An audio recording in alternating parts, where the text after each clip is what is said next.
Hi, everyone. Welcome to Totally Planned, the podcast where we have no idea what we're going to say next. We brought Nélio Códices, one of our great friends. Here, yeah, I used the English version of his name And just so he can appear more like international. yes, So it's a good friend from the Portuguese games industry. Nélio has all the checklists, like things that a game dev should do. He's a teacher. He oh, started a company. You program things, that organize events. You miss anything in the list? I'm also a PhD student. I guess that also counts in video games.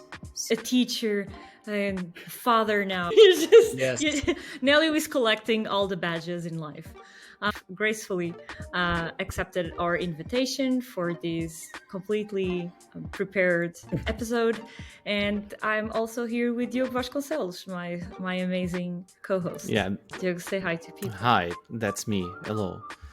See, the introduction of Nélio was way better, but Diogo, she said it in a downward tone. Yeah, yes, and I'm also here with Diogo. and I also have here Yeah. Diogo, and that was it. Yeah, he's always here, guys. You need to get used to him. But yeah, so today in our podcast, we wanted to, as always, bring a little bit of what opportunities are around the game industry. And this month, a lot happened around us. And one of the things was the Games for Good Game Jam. And so we decided, okay, so far we talked about international events, what it means to go after things like incubator spaces, all of these opportunities. And everyone always says by the end, like, okay, what can you say as an advice for young kids? Like, oh, go to game jams and participate in them. And so today we're just going to bring someone that not only has participated, but also organized some and go a little bit about what it means for ourselves as developers, but then also for the people that we teach and that we want to prepare in life. Yeah.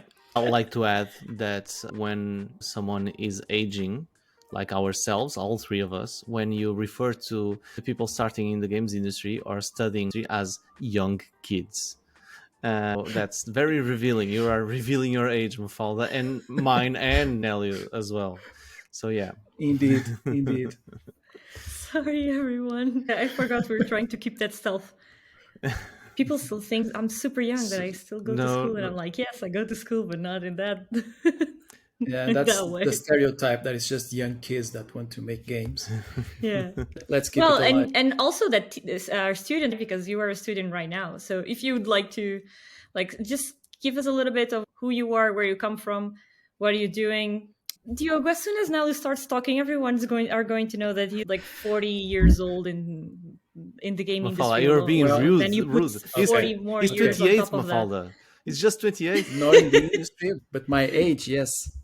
You're very close to it. So first of all, thanks for having me. It's a pleasure to be here. By the way, picking on what you mentioned about my name, so how did you spell it? Was Nélio Códices, something like that? Sorry, You know I that was many in the... times when I'm dealing with international people, especially by writing, for some reason, usually they assume my name is Nélio. And then once we start having verbal conversations, they treat me as Nélio, and I don't have the guts to tell them, I'm sorry, it's Nélio. So I just remain Nélio for the duration of the entire project. I've grown used to it, so now it's like an internal joke. When they start calling me Nélio, I'm just fine. It's my alter ego. But Codices, I don't think I ever heard it before. Thanks for that. The suffering of having a Portuguese name, I know it too well as well. I've been a lot of things, none of them Diogo. Is the Diogo part is a problem. All the emails are like Diogo. And Iago, and which I didn't even knew it was a name. Some variants. It's not like a nickname, it's my actual name. One of my old bosses, he actually thought I used that as a nickname. So when he realized that Codice was actually my name, he was surprised. And we've known each other for years before he realized that. So about myself, I'm going to try to be short. So I've always wanted to work on video games. So when I went to the university, I took a computer science degree because this was way before there were game development courses here in Portugal. So I had a programmer vein, I would say, but I didn't know how to code. So university, Computer science, a completely generic course, but trying to make the best of it so I could land a job in game development. But I always assume I would probably had to go abroad because in Portugal nothing was happening as far as I could tell. I didn't have access to the internet. So this is like 1998 when I joined the university. So my first online searches on old Alta Vista was, are there any game studios in Portugal? And I was super depressed because I couldn't find anything. But eventually, near the end of the degree, I realized I was on a summer vacation actually, and I bought a magazine, and there was an article about a Portuguese game studio. And I was like, oh my God, there's a Portuguese game studio. I was reading the article, and then it said where they were located, and they were located on my university campus. So I was there for 4 years, and there was a game studio working there, and I never knew about it until I reached the fourth year of the course. Long story short, I ended up working for them. So it was Wide Dreams a long time ago. So my first job was actually working in the games industry because that was really my focus. A lot of, as you can imagine, a lot of people went to a generic computer science degree because they wanted to work in games, but then they realized that it's such a volatile industry, and they realized they just prefer to be, let's call them like generic programmers working, having a stable job. But I was the crazy one, and I really wanted to work in video games. So I worked there, then on Game Invest, another Portuguese company. Then I founded my own Battleship in 2008. I think we are the oldest company in operation, game development studio in Portugal, but I've never confirmed this. It's people that tell me this, but I'll assume it's probably correct. I don't know. There are individuals who have been working in games longer than that, but in terms of companies, maybe we are the oldest ones. And I started to teach also game development related courses in 2015, I believe. No, actually, I started before 2008, but university classes was in 2015. And I started my PhD February 2020, 1 month before, you know what? The events. Yes, the event. I had a month of classes, and then I was obviously at home. I have to say, it actually helped me a bit that there was COVID back then because I was juggling so many things, PhD, teaching, my own company, and then having to simply stay at home in my computer and being able to just alt tab. Now I'm a teacher, now I'm a student, now I'm working with a client. And so that it made my life easier. Problem was you could die at every moment, but Full price to pay for some. Yeah, a small price to price to pay. I've been juggling a lot of different things, and I believe it's the oldest design university in Portugal. Not fully sure, but I think they are the original design school here in Portugal. They are more than 50 years old. They have a game development course focused on programming. I actually also think it's the first game development course in Portugal that was just focused on one of the departments, so programming in this case. Because when the courses started to appear here in Portugal, they were always very broad. You would learn game design, programming, 2D art, everything. And then IADE had the decision to let's just do programming. And it's been working fairly well. Problem is we always have very few students every year. That's a price to pay. So when you have a company, a university, which has such a broad course teaching everything, you have loads of students. If you just focus on one specific skill, you're going to have less students. So it's normal. What do you think about the teaching of game dev overall? Because it is a truth that most courses try to be as inclusive as possible and maybe have like this eclectic type of teaching. There are a few, there is like, okay, maybe it's not even a game dev course, right? It's just engineering with a class, or it just dips your toes into games, or things like there is the collaboration between Technic and Belas Arts, which is okay, like these students that don't technically have classes in specific game courses or classes or whatever, but then they come together into things like game jams. Oh, that's such a complex question. So teaching game development and game development schools in general, it's very tricky. It's probably been like this with every industry. I would say. So when something new appears, it's always a bit chaotic. Specific to game development, it's a combination of factors. So for instance, how did I get to IAD? So they started the games degree in 2014, I believe. And when you're proposing a new degree, you have to design a whole course, define all the different subjects, what you're going to be teaching, the technologies, all of that.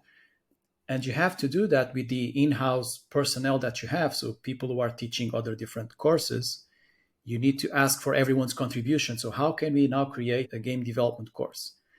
They do ask for opinions from outsiders. They can pay for external people to help them build the course. So they have to rely a lot on the internal know-how, and it's limited because obviously they are teaching different subjects. And so whenever a new course appears, it's probably like this everywhere. Because you're relying on the internal people and just the goodwill of some friends or people that you invite over to tell you about game development, and you try then to build a course around that, there are going to be mistakes. So the curricular plan, it's too optimistic, or it's too difficult, or it's a combination of crazy things that really don't match. You really need to have a trial year to then understand the problems that the course had when it was designed. And I know it was problematic in the first year, which I think it was 2014. So when you designing the course, when you design the course, you have to also, when you submit it to be approved, you have to already know, or at least have a proposal of what teachers will be teaching on the course. It can't just be like a blank list of teachers. So you have to start putting names who's going to teach all those classes. So you end up, again, having to rely on your internal, the team you already have, the employees of that university, the teachers that work there. Yeah, but the process is a lot like just building a game as well, right? Because that's exactly what we do in our own companies. Because there's a lot of similarity, yes. Yeah, people just think we do whatever game we want to make, but then there's that level of, like, it depends on the team that we have and that we have available, and time, budget, all of those things. And we're waiting for an answer until the last moment, so you don't know if the course is going to be approved. When it's finally approved, then okay, now we have to open the course, and now we have to find new teachers, probably assign the current ones we have, because it's very hard to then hire someone in just a month notice, or even sometimes less. And so the first iteration of any course, it's super hard. And I think everyone in the staff is doing the best they can. But imagine you are a teacher doing, I don't know, teaching computer networks or programming, whatever. And then you are told, hey, you know what? You are opening now the game development course, and you have now to teach computer networks, but for game developers, future game developers. And as in game development, everything, it's slightly different. You have to worry about security, performance, all those things. So games are a different kind of beast when we're talking about development. And so in the end, who pays the biggest price? It's the students, because they enroll in a course, they have their dreams, they want to learn how to work in game development. And you have all teachers still a bit lost. They are themselves researching, learning the technology, learning what's the best way to teach this. When I taught the first time in many places, I would spend like the previous month just going crazy trying to learn everything I was trying to teach afterwards, because you want like to be perfect and make no mistakes. And I don't want anyone to find out that I just learned this like last night to teach tomorrow. Sometimes that happens. I can relate to that too. About just like thinking, because we talked a little bit about this, which is, even though we do this every day, we don't teach it every day, and that's just a different way of thinking. There's a lot of things that you just do it. You don't think about the process. The biggest issue I have personally is that a lot of the times it was learned by trial and error. So sometimes I may know an answer or a solution to something, but not necessarily why it's there. Then it forces me to learn and go search, do other people do this as well? And if so, why? And then I'm able to, basically I need to teach myself what I already know intuitively so I can teach them to others. At least I think the process that you're describing now, Nélio, is so important for students to learn and understand. Because when you know that this is the process that goes into developing a course, a plan, and what did that mean, then you are a little bit more empowered as a student. When I was a student, people saying, oh, just check who the teachers are and like always go through that and ask like other students and all of that. But like, sometimes you don't understand why you should do that. Yeah, because everything is still a lot experimental, unless, I don't know, maybe like medicine is not like that. But even like there's always new things coming up and new adaptations that need to be made any curriculum. And game dev is just like that extra layer of complexity. And when doing a curriculum, then you have like logistics. So for instance, if you're going to hire a teacher to teach at the university, he probably won't be able to just teach a specific unit. So he has to have a number of hours he needs to teach there. You always have to try to first occupy your teaching staff fully before hiring external people. And then after the course is already approved and going on, you're going to find a lot of problems. The thing is, you can, when a course is approved, it's approved for a duration. So if it has the maximum rating, I think it's approved for 5 or 6 years, I can't recall now, which everyone jumps in excitement. When a course is approved, hey, we got maximum grade, 6 years approved. But I'm kind of ambivalent about that because in one hand, yes, it means for the next 6 years, you can open and have students coming in, enrolling. On the other hand, for the next 6 years, you can't really change the course that much because what was approved was that curriculum. And then as you are finding out problems, hey, this unit doesn't make sense. Hey, the technology here shouldn't be used, whatever, things you are learning, way too few hours for this or way too many hours for that. You start making a list of the problems you found. And then you have to pick only just 2 or 3 because you are allowed to make changes from one year to the next. But they are super measured. Like you can, I don't know now on the top of my head, but it's like you can kill a unit and bring a new unit to be taught. It's very, very tricky. And it's something that students, I'm online, I check Discord sometimes and I see a lot of students sometimes complaining about the different courses. So I understand and I relate. They don't know many times that on the other side, teachers many times are agreeing with what they're saying, but they're just the hands are a bit tied. We are proposing things to change. But for instance, I can give you an example. I'm going to propose something to IADE actually this week that I've been trying to implement for the past 2 years. Even if it's approved now, maybe it's not even able to start on the next semester. So maybe only 2 years from now. For me, it's a very obvious change. Now it's obvious, but back then it wasn't. But I want to switch around 2 of the semesters, and it really takes a long time. And the reason for this, again, is legislation. Ministry of Education, okay, they define these rules that things cannot change abruptly. I think the idea is to protect students because they have enrolled in something and then the next semester is completely different. To be fair, Nélio, like it's not only that, it's just the way the market worked before. I think now it's completely changing. We can all agree, but because people were more like hired based on, for example, oh, you've been to this course, and that there was a structure in place. And what happened is, if what I've been taught is completely different from what my colleagues like 5 years ago were taught, then it's like our degrees are not valued the same towards an employer, for example, or something like that.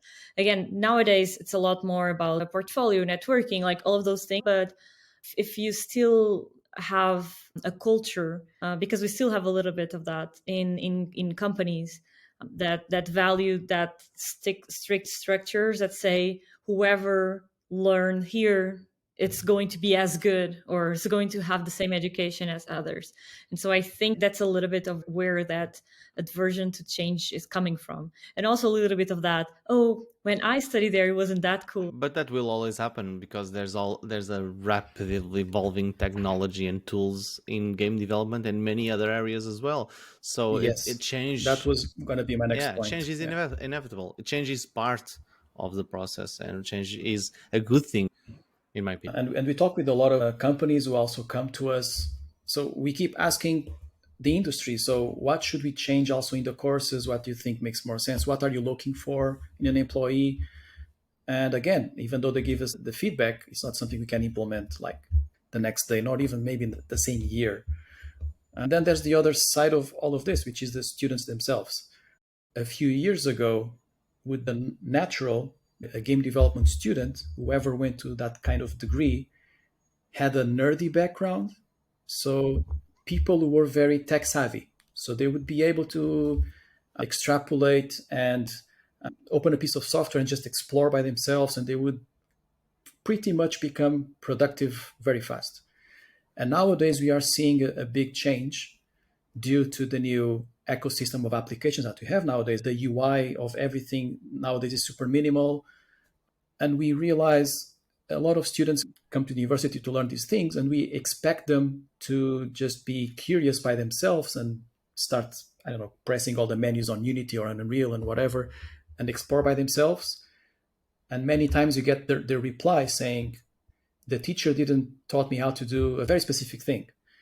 And we're like, okay, but the idea of having a university degree is not teaching the tools. It's teaching like, how do you solve problems, concepts, because a different tool probably has a completely different UI. So, I mean, even Unity from one version to the next could change everything. So they should feel more comfortable exploring software. And nowadays we get many times surprised that we are telling students to do something that for us is very trivial. Imagine changing the extension of a file. And they're like, or understanding the concept of file trees. But that's the reason for that is also because we are old. We had to use MS-DOS and Windows 95 and in 98, the 2000 Millennium edition. We didn't have the luxury of amazing UI. But that poses a big problem It does. for us teaching nowadays. Also, it might mean that a different approach of onboarding those tools might be a requirement in the future. It goes beyond the tools for making games. Well, I would say that Excel spreadsheets would be also important for making games, and it's often that nobody knows how to make a formula even, and that's the basic function of a spreadsheet. So yeah, it's very complicated nowadays because education has been moving forward, and there's this now philosophy of being more about let students be more creative. We're trying to not have that type of class where you have a teacher with just slides and explaining things on a very monochordic tone. So there's a new paradigm in teaching in where you want everything to be as practical as possible. So nowadays you have direction from universities telling you, hey, make sure everything is as practical as possible, have students interacting with one another with different courses. So try to make it even fun for them. So it's not so theoretical.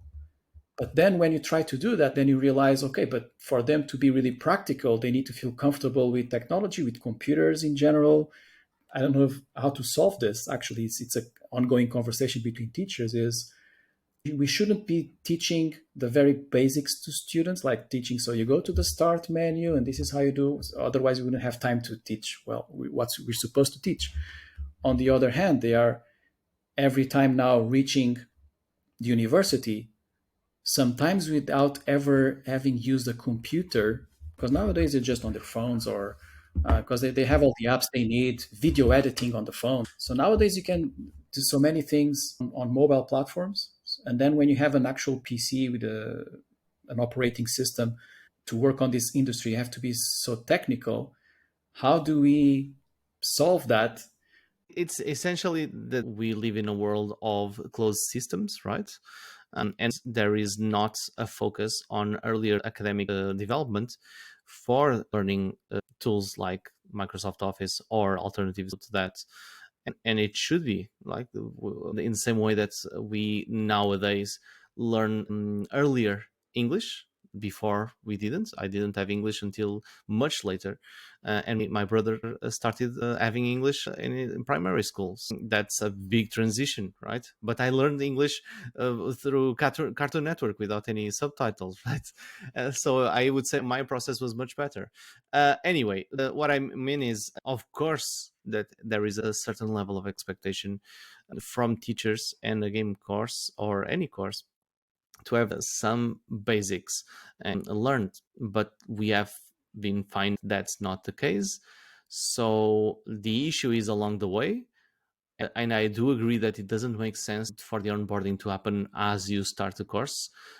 because some of them are really, really basic things that everyone should know, not only game developers.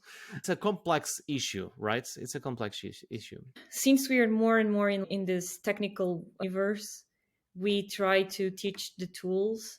And I think before, maybe we were a little bit more about teaching concepts, or it was easier to think like that because there were less tools, right, to teach. And now there's so many tools. So if you think about it, it's like, for example, I'm thinking about my education in fine arts. Okay, if you just had pen and paper, you just teach the same design and the same art and the same, like all of the basics of drawing with pen and paper. And now it's like you need to also teach all of those basics, but then put it on like Photoshop, and then you like Illustrator if you're in this, and all of that. And but there is a way to just teach concepts before. And I think for what I'm seeing, like the way that, again, is a generational thing, is just we are having tools in a different way. And so maybe we as like teachers, for example, like throughout education are just assuming on the outside. For example, students are learning curiosity outside of school, and in school we're just teaching the tools. And school should be used also to teach the curiosity, because, for example, when you guys were talking about folders and all of that, I was just like, I cringe because I know, because I do also, it's very like hard on me to learn some concepts, like technical concepts, but I didn't had that like nerdy background as much. And so I am very like not tech savvy, but I understand concepts like what it means to go through a library and find the book that you want, like what's those trees or organization. And I can bring that to how we do things on computers. And that came from my dad never gave me an answer growing up. It was always like, you want to know what that word is, just go to the dictionary. And I was like, but I really don't want to go there. But, well, you'll never know what that word means. And there wasn't another option. And so I cried and I tried, and there was like no way. And then I was like, okay. So I went to the dictionary and I learned, or I went to encyclopedia or whatever, and I learned who the person I wanted to know about was. And that's just not reality nowadays. We just don't have those barriers to learning that then makes you need to be curious or need to go search in different alternative ways and figure out that, which is not like a negative thing in itself. It's a negative thing when together with these preconceived ideas that the students are still the same and they still have those barriers and they still will by themselves go search things. It comes from a paradox of information as well, right? So the more information we have available, the more comfortable we are that the information, we know it's there. So therefore, when I'll need it, I'll search for it instead of, oh, I'm curious now, so I'll look into it now. That's at least how my mind works. Whenever I have a question, like, oh, why is that place called that? And then I go into a deep rabbit hole, goes into Latin words and the meaning of things, etc. And suddenly I'm now going into invasions and wars and stuff, and it just goes on. I know not everyone is like that, and I don't expect everyone to be like that. But the curiosity levels I feel and I have are clearly different from many people that I encounter. So what are some common misconceptions that students have about game development, and how do you usually address them? Another tricky question. A typical one is, well, you've heard this many times before, that making games and playing games is very similar. So in game development courses, everywhere I've taught, the drop rate is super high. So it's normal from 1 year to the next, losing like half your students. Nowadays, we're trying to reduce that, but it's very common. And I would say the majority of that happens because of that misconception. So they really love games. And I don't know, maybe they assume that it's a matter of making like conceptual decisions and they're like professional software where you just check some boxes or whatever and things happen. There are some game engines like that, but when you go to a university course, you don't usually use them. You go to the more hardcore tools. So that's, I would say it's number one, when they realize that making games, it's nothing alike playing games. You just get to see some text and some interfaces, some menus, and that's a big turnoff for those who are looking for some excitement. There are quite a lot of misconceptions, like not realizing that math is a requirement. They also tend to make math harder than it actually is. There's that, I don't know, that trauma sometimes they have from high school. I don't know. Myself, when I was learning math, even at university level, it's once you start applying it that then you really see how important it is. And it's really the way of doing things. Otherwise, everything is hard coded and hammered, and it's going to be impossible to make a game around that. So they sometimes don't really realize that some basic concepts that they should have learned before would eventually be super important for them later on. Another one is, so how hard it is to make a game, how important it is to first plan before starting to actually making the game. I had just a discussion 2 nights ago. So I published the grades for one of my units, not in IADE, but I published the grades, and some students came to me on Discord saying they were unhappy with the grade. And the first delivery was about just game design document. So it was, I always have 3 milestones on my units. It's a specification milestone where they just specify what they want to do on a game design document. Then there's a playable prototype, second milestone, and the third milestone is a vertical slice. They never make a full game. It's just a slice. And I always make sure they first document what they want to do, just broad lines, but they should first think. And the grades were bad. I mean, they all had positive grades, but were low, like between 12 and 14 out of 20. And there was a group that came to me and was like, I don't understand why my grade was so low. I really think I've specified the entirety of the game. I think the game design document is actually good. And I was trying to explain to them, this at best is like a good high-level concept. So they have a game in which it's a 3D game, third person, it's an action game, combat, and the gimmick, the special gimmick of the game is you have a rope that you can use to make a lasso attack. So you can attack enemies like grabbing them and throwing them against other enemies. And their description of that mechanic was pretty much, you have a rope and you throw it to grab enemies and kill other enemies. It was like just 3 lines. And I spent 2 hours trying to explain to them on Discord why that isn't really enough. Because you need to explain things like, what do you mean by rope? Because I know what a rope is, but in terms of game concepts, do you mean it's a line? Does it have curves? How do you represent it? Is it a polygon? How do you detect if you hit something? What happens if I throw the lasso and I hit an enemy and then someone crosses where the lasso already is placed? What if I push the enemy and there's a wall in the way? So I was like bombarding them with questions. Like, for me, a good game design document is, well, answering questions. So when you say something like the character jumps, I will look at you and ask, so how high do you jump? What key do you have to press? Is there a cooldown? Is there a stamina system? Can you jump at will? Can you jump and change directions while in midair? Can you jump while falling? I don't know how many questions I can make just about jumping. And so you really have to think ahead of all those questions, because once you sit down to start making the game, or someone has to sit down making the game, they'll also have those questions. If they don't have the answers, they'll make assumptions, or they'll be just very annoyed and send the GDD back to you saying, hey, I need my answers.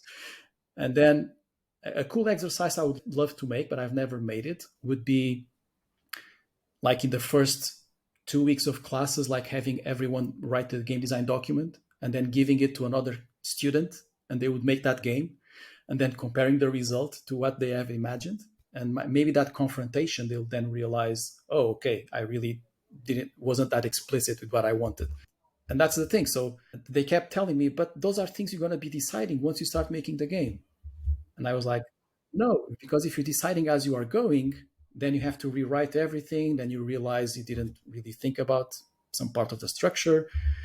What if you don't even know, like, I don't know, the size of your characters? Then you're asking the artists to make something, and then it's not high resolution enough, or too high poly, or whatever. So first sit down, have a discussion, really think about your game, make sketches on paper, take screenshots of other games, change those screenshots and adapt them to your own vision.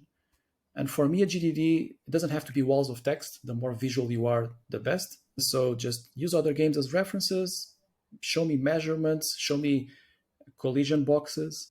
Yeah, basically show you where you want to go. It's a lot of show the blueprint. Yeah, show me stickman figures. That's enough to understand the mechanics. This forces them to work collaboratively and think about working collaboratively. So far, what we see, we as teachers and as people that build the programs, we are seeing that we cannot change those enough, and so we need to create opportunities for students to explore different things that are outside of that scope. We understand that students coming from different schools might have like different learning backgrounds and different experiences. We see that they, even like inside the same course in the same class, they still need to have that collaboration and understand what each other are doing and how to communicate to their colleagues about what they want to do. We talked about the importance of planning, and also throughout this, I think one special thing is what you said about what it means to make video games, like how hard it is, and then who are they for, right? Because it's not like playing video games, you're making something for someone. And all of this like segue to Games for Good, because I think like particularly this game jam is something that encompasses all of these points that we went through.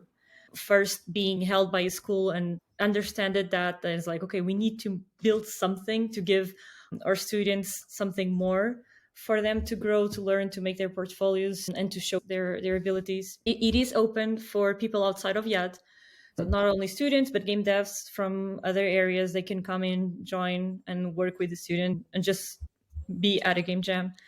And also the special element is that you always have an entity, I will call it that because it can be many things, coming in to give a little bit of a brief. And so they always like this brief to follow and this direction to go with their game. So yeah, if we want to just introduce a little bit better, and then we can go around like how that is impacting all of the problems that we've seen so far. So Games for Good it's a game jam that we have at the IADE. We call it a social responsibility game jam, and it started in 2017. We only stopped for a couple of years. Again, you know why. We really wanted to keep it a live event and not online. And so we've had 5 editions so far, and the event has changed somewhat through times. But it started with Manuel Sequeira and Micaela Fonseca. They were teachers at the games development course at the IADE. The jam had a lot of different objectives. One of those also get the course being known in Portugal, because the IADE was kind of late to the party of game development courses, and we wanted to also make the course known. We were already hosting a few events there, game dev talks. I'm not sure if we had a global game jam there before Games for Good.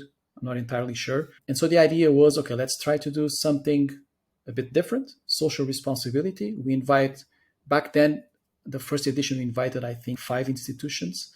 So it always has to do with social issues.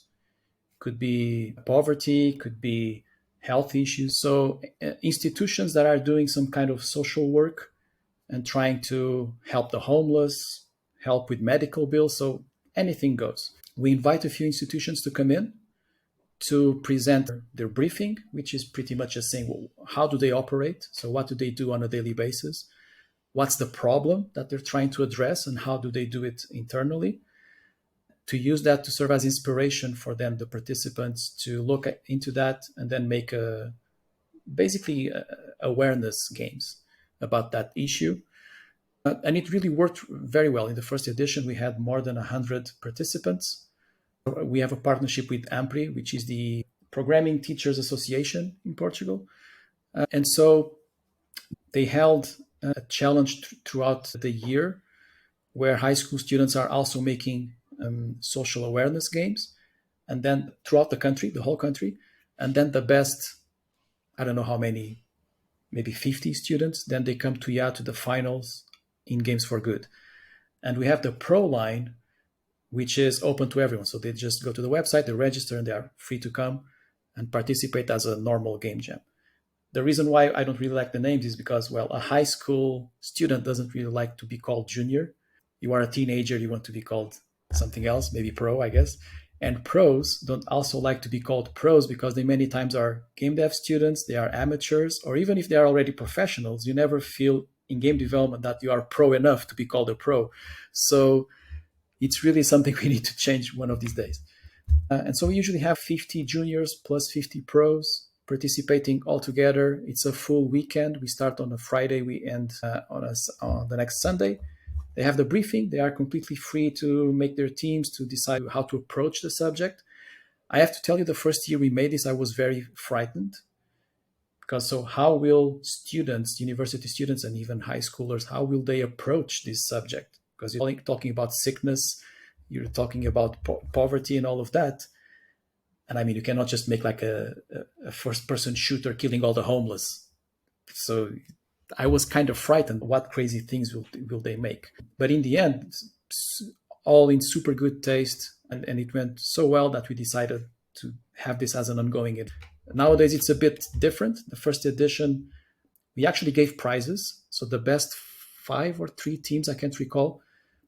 We had a lot of sponsorships. So I actually think Nerd Monkeys also gave some prizes in some of those editions. Yeah. So keys for games or keys for tools. They get also physical prizes like gaming keyboards, that kind of thing. So we had a lot of sponsors that would participate that way. But 2 years ago, we were having an internal discussion. We were like, I don't know, this is for social awareness. Why are we giving prizes? People should just participate on their own goodwill and just share their view of the subject. So we dropped the prizes. If it wasn't last year, was this year? I can't recall.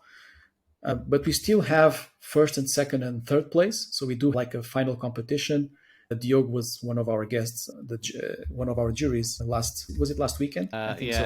It was because it was when I hurt my hand. I remember it firmly. Oh, yeah. It's imprinted on your mind exactly. And your wrist.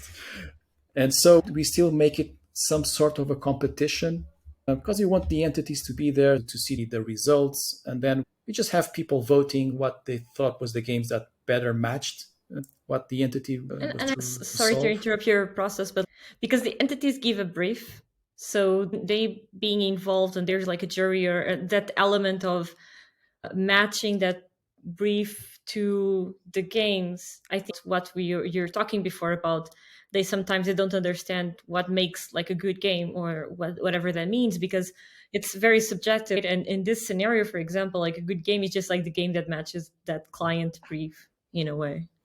Yeah, we try to make it as open as possible. And it's so far, I'm always surprised. So sometimes I'm hearing the briefing from an entity. I'm like, how can they make a game around this subject? And I'm always surprised. They always find a way of addressing it. Sometimes it's not directly. It turns into like a philosophical question and they just approach it in that way. And it works really well. And more recently, we started having less institutions being invited. So at the beginning, we had 5 different institutions, but sometimes that would create the awkward moment in which, because we give complete freedom to the participants to choose what game to make. And there was a year in which one of the institutions, no one made a game about their work. So that was super awkward. It was a bit sad even, but it was just random. No one knew what the others were doing. So when everyone realized that there was an entity without any games, it was just very strange. So we made a decision, okay, let's maybe change this and let's have just a single institution being invited per edition and try to make the entire event about that subject. And I think it's working better that way. It makes sense, right? It's iterating all of those elements of organizing the game jam. And what do you think are the most important elements for a successful game jam? So this year, for the first time, we had a Discord server for the event, and it worked really well because it facilitated communication. You need an icebreaker. So I created a server, and there was a channel just for team building. That was the name. So team building for people who had no team yet built, to just present themselves, advertise their skills, and try to help them join a group. But there were many different channels for different things. For instance, if you needed some kind of technical support throughout the event, there was a channel. You just had to ping all the volunteers. They would get notified immediately. They would just go there. Because the event, it's kind of large. It takes several rooms in the IADE. And sometimes people would have to go like looking for a volunteer. Sometimes you can't even identify them very well. So centralizing all of that on Discord worked quite well. You could have also for instance, now the event finished and I sent a message to everyone just asking, hey, send me your feedback. So what did you like about the event? What didn't you like? So I opened the channel just for that. And now, instead of having to create a Google form and preparing everything to send by email, then most people will not answer it. By being on a tool like Discord, people just I actually told them, hey, if you prefer to just send me a private message, maybe you didn't like a certain volunteer or whatever. If you are free to just talk to me if you prefer. So I would say logistics are super important because participants need to feel when they reach the camp, the site where the event is going to be held, that everything was thought and is prepared for them.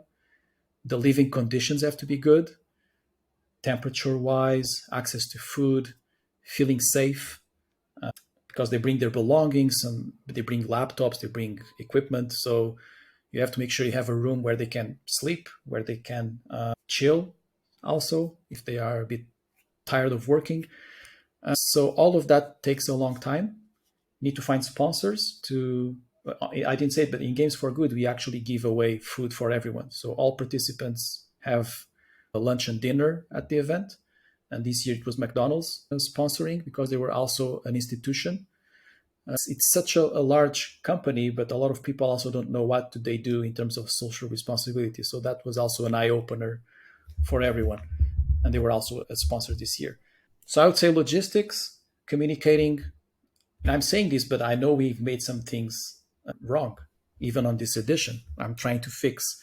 Some people said, okay, yeah, Discord was cool. There was a team building channel, but sometimes people are still shy. So there are some suggestions saying, hey, try to have some moment like a physical activity where you get everyone in the same room and they have to speak. So even though there's Discord, they said, hey, try to still make people communicate more. And so that's a relevant point. Did that cause any issues or conflicts between teams, or have you seen that happen? There was, I only found out like the second day there was like 2 or 3 people still looking for a group, and everyone assumed everyone had a team at the very beginning. And then you start realizing a few people are drifting between groups and not sure. And because you have such a short time frame, the sooner you start being productive, the better. Another thing is trying to convey to everyone. I don't know why, but in Games for Good, we have a lot of first timers in game jams. I don't know why it happens, but a lot of people that go there, it's the first game jam. But it's very important to convey to them that it's a safe space. Hey, you can make whatever game you want. You're here to have fun. You're here to talk to others. One thing that Mafalda was saying before, I think it's very important. When you go to this type of event and other students, and you see how do they approach game development, how do they approach the tools, how do they... Sometimes it just takes someone saying, hey, I've never used that, but I'm going to learn it now in a moment. When you see this kind of spirit from someone, and then you try to imitate that in your own life, it has amazing results. And if it's a teacher telling them, hey, you need to be more self-reliant, you need to explore more on your own, they take it like, yeah, I have a lot of things to do already. But then when they see one of their peers really feeling super enthusiastic, and then just opening tools, opening Blender, doing something, and you're just side by side seeing what they're doing, you're like, okay, maybe I should try that one day and explore. I think it's a very good feeling for those participating. Would you say that there's something different about Games for Good because you also organize or participate in other game jams, like global game jam that we were talking before? You've been to like global game jams and it's like maybe like veterans, but like in this Game for Good, it's only there's a lot of first timers. What do you think that's different about Games for Good? I don't know, hard to answer. One thing happened this year, which is kind of annoying. I'm going to share it with you, which is we were like a week away from the event, hosted on IADE, and we had 0 students from IADE registered to the event. Never happened. Usually we have a lot of in-house students registered, and this year it was like, what's happening? When Eddie Layer, our course coordinator, told me, hey, we have zero students, I was like, okay. And so we actually had to convince them to participate. Volunteering them. And they're tired. Yes. In the end, we had a lot of participants, so I can't complain. But it was strange that they didn't feel like it on their own, that they needed like teachers to tell them, hey, game jams are important because in just a matter of days, you're going to have a new game to add to your portfolio. And really for your future is super important. Also, the networking going to be doing in that event. In game development in particular, a lot happens through the connections you build going to these events, very random encounters. Even for me professionally, a lot of things have happened because of a conversation I had, I don't know, years ago, and then someone pings me on LinkedIn, hey, I need a project, whatever, just remembered about you. So anything can happen. And if you're just doing your daily life and not changing anything, you're always meeting the same people, just going to your courses, to your classes. So nothing changes. And here in Portugal, we do have a lot of, or we try to have a lot of events. Now with Game Dev Lisbon and before the Game Dev meets and all of that. And every time someone goes, they end up realizing, yeah, this was important. My presence there really opened my horizon. Doesn't mean that the first time you go, you end up having a deal or whatever. It's just you get to meet other people. That shouldn't be the motivation. Yeah. The motivation should be. I think that's definitely the aftermath and not like the first thing. And I would like to just to put my story out there for others. You both already hear it before, but since we have students that see this, and also just like people looking for opportunities or looking to build opportunities, one of the reasons that I wanted to invite you today, Nélio, is because I think the thought put behind Games for Good, what he means to build a game jam like this, definitely is nothing that goes unnoticed.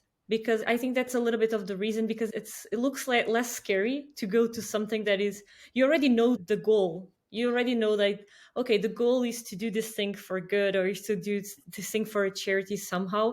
And I think that takes a little bit of the weight of, okay, we're going to this global game jam, so it's all the game devs around the world doing game dev things, so it's going to there's going to be games better than mine. Or go to, I don't know, a Ludon there, which like, so all the indies are, you know, like searching and seeing, and then you have you even have, I don't know, big YouTubers playing through those games. And here there's like this, I think the element of social impact in new generations really brings them in, because there's this element of like, oh, I can make a game and I can make something that like someone will care about.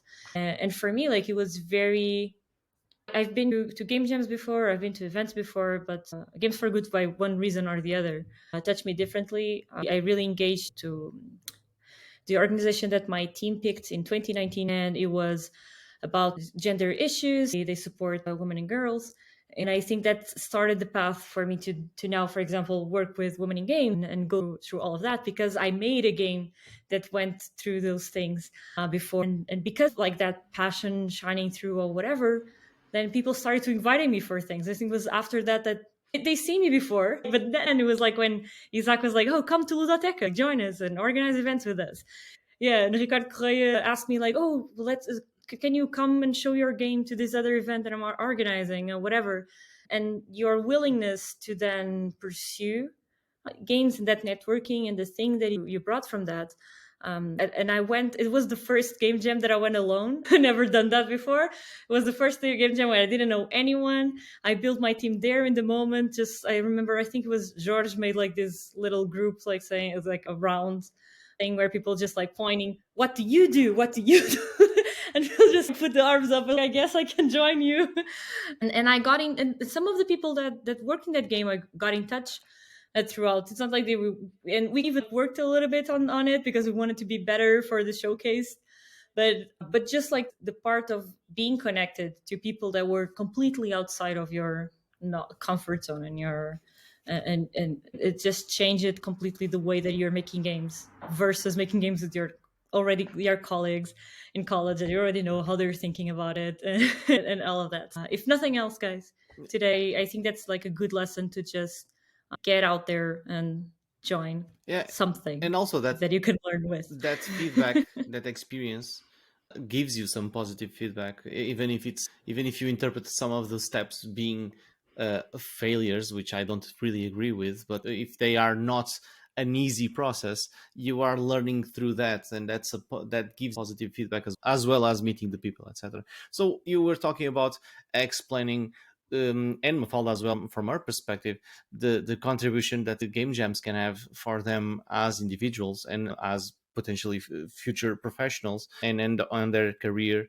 How does that contribute for the industry as a whole, game jams in general? Very tricky questions today. So when you go to a game jam, many times professionals mingling with amateurs and students, and how companies are nowadays always struggling for finding new people. And going to a game jam, so a studio going there, participating or being a sponsor or anything, it's also a good way of seeing students who may not yet have all the capabilities you may be looking for, all the skills that you need on your company, but they have the right mindset, which is they are keen on participating on things, they're not afraid of the challenge, and they are quick learners. So if you see that happening on a game jam, you probably should keep an eye on those participants who show those skills. Because a lot of game development is not just the technical skills, but then the soft skills also are super, super important. So I would say probably that. Also, you were just saying that there could be something on the experience that may be hard or difficult, but you always have to think it will be done in 3 days. So even if you do a crappy game, even if you struggle with your team or whatever, next Sunday you are having dinner and it's all in the past, and you're going to have a new game in your portfolio. One thing that always maybe frightens participants is, well, when you're doing games for good, you actually have to present your project, play it for the audience. And many people are sometimes afraid of that moment. But I've never seen in my life a game being booed by an audience. So there's no way you're going to have a bad experience presenting whatever work you've done. Everyone knows how hard it is to make a game. If yours is incomplete, it was probably due to very familiar reasons. You didn't have enough time, your team was too small, the logistics didn't work that well for you. A number of reasons that also happen in game development in the industry that may contribute to a less stellar project. But in the end, everyone is super happy with what you've done. And more importantly, is that you learn with the process. So if there were issues, mistakes, whatever, you're probably not going to repeat them in the future. So that's part of the learning process. What you just said, Nelly, goes, I think, so to what I think it's the best thing of a game jam, which is in a very short amount of time, you go through the entire process. It's just like you either have a released game by the end or everything crashes and burns. And all of that is just part of the normal game developer process. But normally that might happen within a month, with some months. And in here, it's just, oh, you've done it all in just 3 days or less. Yeah, you just lose a weekend, you don't lose your business. Plus the public speaking. So even the aftermath of like publishing and then having to talk about your game outside. And I think that's this element when you talk about failure. For example, I failed very hard in one game jam that I made, which like we had zero programmers, but we like, oh yeah, we're just going to use Unreal blueprints and that now and we were just like three of us and we were figuring out stuff. But one thing that we did is by the end we just did a little presentation on what was our thought process, what do we wanted to do with the theme, and and that, well, the little gift of the broken game. And they was like, thank you, and everyone just applauded and they laughed and they were like, great girls, like you did it. It was just like a full girl team that and they were like scared that, oh, but there's like no programmer here. Is like, don't worry about it, we're going to do great. Like there's, and now to this day Isaac still makes fun of me that I have a game in itch.io that is not a game, it's just a PDF. But it's like, but it's a game that it's a PDF describing the game that I would have made if that would go well. Vaporware. Could be a vaporware game jam. Everyone just does concepts. There's no game at the end. We should. The idea guy game jam.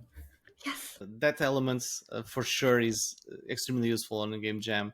For example, in public speaking, the more you do it, the easier it becomes. That's my experience, at least, and I think it's also Mafalda's experience and your experience as well, Nelly, because it doesn't mean that you don't get nervous before public speaking. That still happens, and it doesn't matter if you're doing it for 10 years or doing it for the first time. That still happens. What gets me the most is it's the waiting. I just want to get started, and once it starts, it's fine. But yeah, it's the waiting that really, really kills. But you get into a process the more times you do it. Just adding to my question, in my perspective, whenever I'm looking into hiring for entry level or internships on a portfolio, very easily you interpret the interests and objectives and even learning process through the several game jams that you participated in, and then include those games on a portfolio. More and more, I see less and less participation in game jams on entry level submissions or immediately coming out of school, university, etc. I see 1, 2, 3 at most lately, and whenever I see suddenly 10 participations, what's happening here? And then I go through all of them and see how it starts exploring different arts, different narratives, different mechanics. It's impossible not to see, and that's one of the things that I would say it contributes for the industry. For example, in the hiring process, businesses will be looking for entry level because they will have to hire new talents. There's a limited amount of senior or experienced people in the market, and there's more and more studios and more job opportunities, but less seniors, because we all eventually will die. In the hiring process, in my opinion, game jams end up being a process of teaching all of those phases that Mafalda was talking about, speaking, networking, as you were saying, Nélio, and in the process of building their portfolio and getting them ready for a career. Yeah. Because that's the thing, you really should work on your portfolio. And if you start making your own projects at home, every game developer, I guess, has started it, and they're always never-ending projects.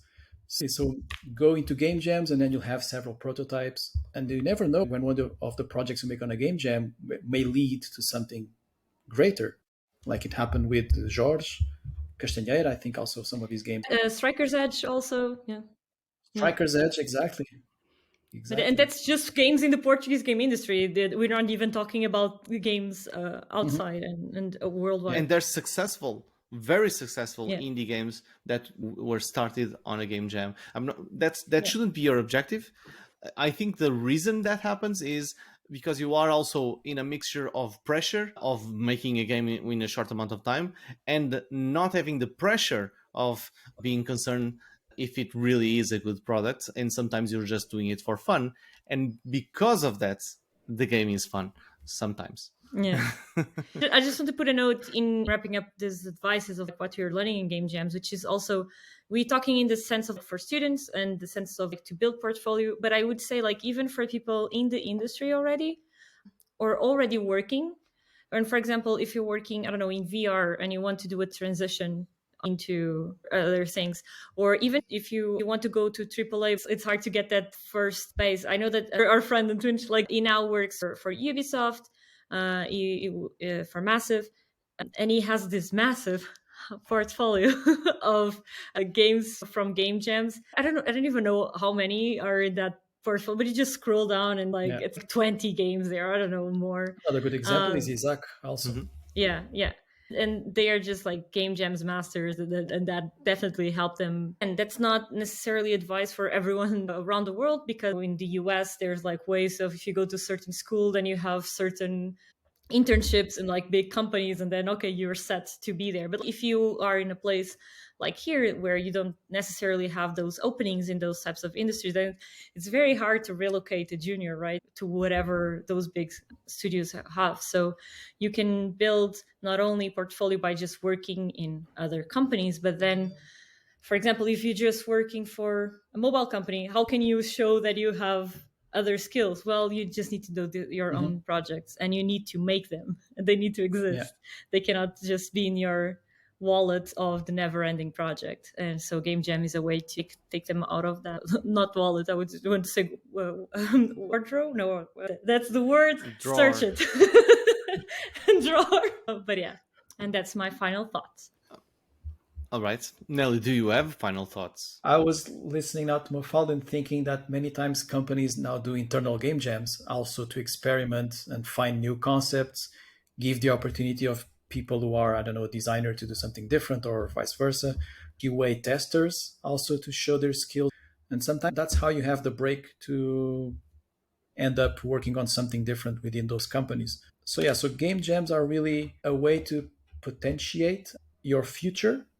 Participating on a game jam is really saying, I would say, that you're not afraid of a challenge. And a lot of the spirit behind developing games is that there are never easy games unless you're doing a sequel in the exact same technology and without higher requirements. That never happens pretty much, or you always have higher requirements. So one thing I would say, this is a bit philosophical, but the one thing I would say that I learned in university was at the end of those 5 years was, if I had to sum it up in one sentence, would be not being afraid of a challenge. And I learned this with a very good friend of mine during the degree, which was every time we had an assignment and we were like, this is due next week, and we have no idea how to do it, he would always say something like, yeah, today you don't know, but tomorrow you'll know a bit more. The day after you'll know even more. And by the third day, you have something working. And then you have 2 more days to polish it and you'll be fine. And his words were always super reassuring. And if nowadays you don't get that feeling at the university currently, because as the degrees have been shortened to just 3 years and you're always doing so many different things, so going to a game jam probably will contribute to this kind of spirit. Like you'll feel it in person that, yeah, just in 3 days from now, there has to be a game. If there isn't, there's no problem. You can always deliver a PowerPoint presentation. But ideally, you're going to have a game. And so by going to these events, I think your spirit kind of changes and you'll be just a more motivated person with your own work. And that's super important. And I'll share my final thoughts, which is my experience with game jams, where I mostly on delivering a playable game, but in the end, not being happy with the end result.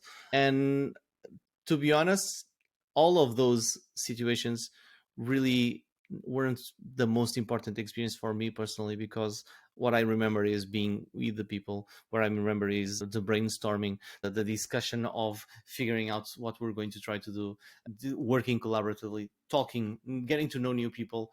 That experience for me was very impactful and helped me throughout my career, I would say, because some of them were new experiences for me. Some of them were transposed from other experiences that I brought from different past experiences, not related to video games.